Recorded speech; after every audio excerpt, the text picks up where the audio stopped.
All right, so, let's be honest. In 2025, Right. your feed is just drowning in these tiny crocheted, adorable little creations, right? Amigurumi. They're, everywhere. They pop up. They're cute, and they're innocent looking. But have you ever actually thought about where the word comes from? Or the story behind the actual craft? You're so right. What we think of as this modern thing, it actually has a lot of history to it. For this deep dive, we've done some digging. We looked into the language behind the name. We looked at historical records of similar things. We even went online and saw what people are saying about amigurumi today. Totally. It's not just about going, cute. We're really going to try to unravel the origins, Right. of amigurumi and the whole journey of the craft itself.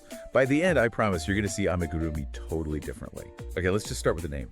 Amigurumi. What does it even mean? Okay, so if we're looking at the word itself, it's a Japanese compound word, and it's a pretty straightforward one. You have ami, which basically means crocheted or knitted, simple. And then you have nugurumi, and that means stuffed doll. So basically putting it together, it's a stuffed doll that is crocheted or knitted. It doesn't get more simple. It's very descriptive. And while, making stuffed things out of yarn, that might be something people have done in different cultures for a long time. The word amigurumi itself, the way we use it today, most of the stuff we looked at says it probably came from Japan, maybe the mid-20th century. Mid-20th century.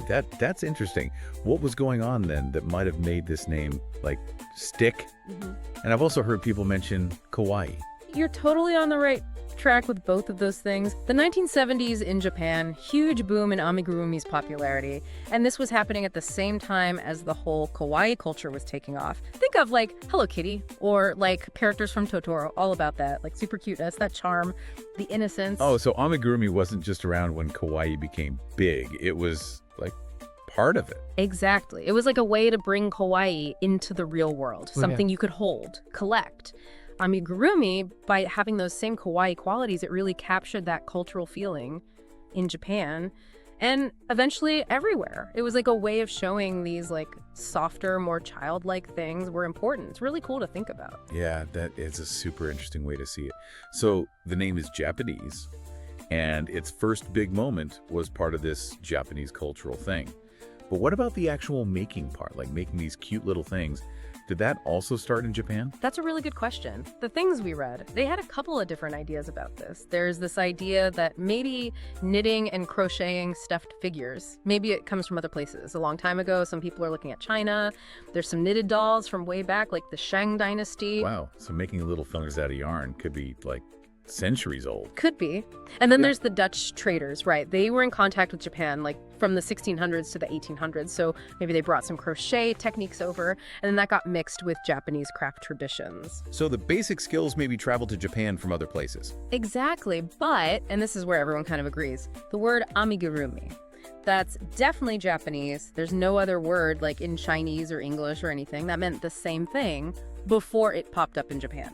Okay, so that makes it clear. The craft itself, maybe a global story. Okay.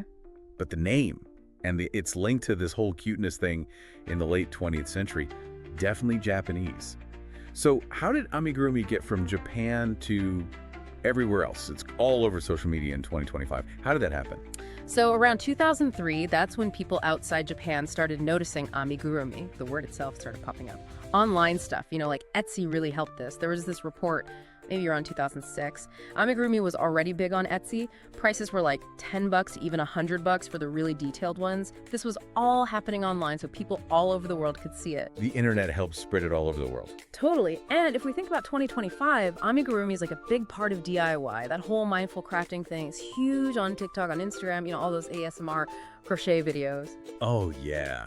Those videos are so relaxing. It's mesmerizing to watch them make those tiny things. And the variety in amigurumi now, it's crazy. It's not just cute animals. People are making anime characters, video game stuff, even food, really realistic looking food.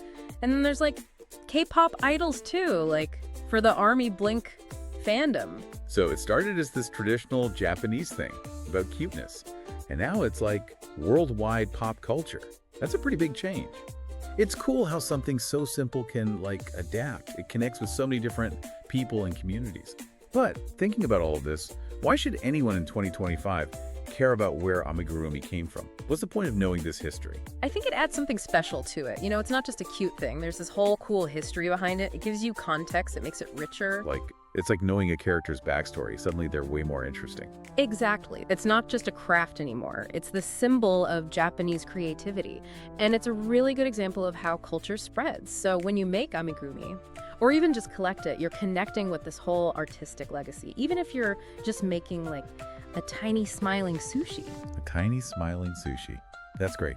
Learning all of this makes me kind of want to try crocheting. And you mentioned Instagram. You could get some really aesthetic photos with amigurumi. Totally. There are definitely some good reasons to know this stuff, and maybe even try it yourself. It can be really relaxing. And like you said, it could make your Instagram look amazing. So for anyone who's feeling inspired by this whole yarn creature thing, what should they do? If you're feeling creative, I'd say look for some amigurumi patterns. There are tons of resources. Online, a lot of them are free, and you can learn really fast. And for those of us who are more into admiring amigurumi, You can support people who make them. Etsy is still a great place to find cool, unique amigurumi. You'd be supporting an artist and their passion. that's a good point. Support the artists. All right, question for everyone listening. If you could make any amigurumi, what would it be? Let us know. We really want to know. You know, we've just scratched the surface here. There's so much more to talk about with crafts and creativity. Maybe in another deep dive we could look at Bikin amigurumi pakai AI, BISA. Whoa, okay. That would be really interesting. AI making cute, handmade things. I'm already thinking about it. Thanks for listening to our deep dive into amigurumi. Keep being curious, keep crafting, and keep appreciating all the cute stuff out there. We'll see you next time.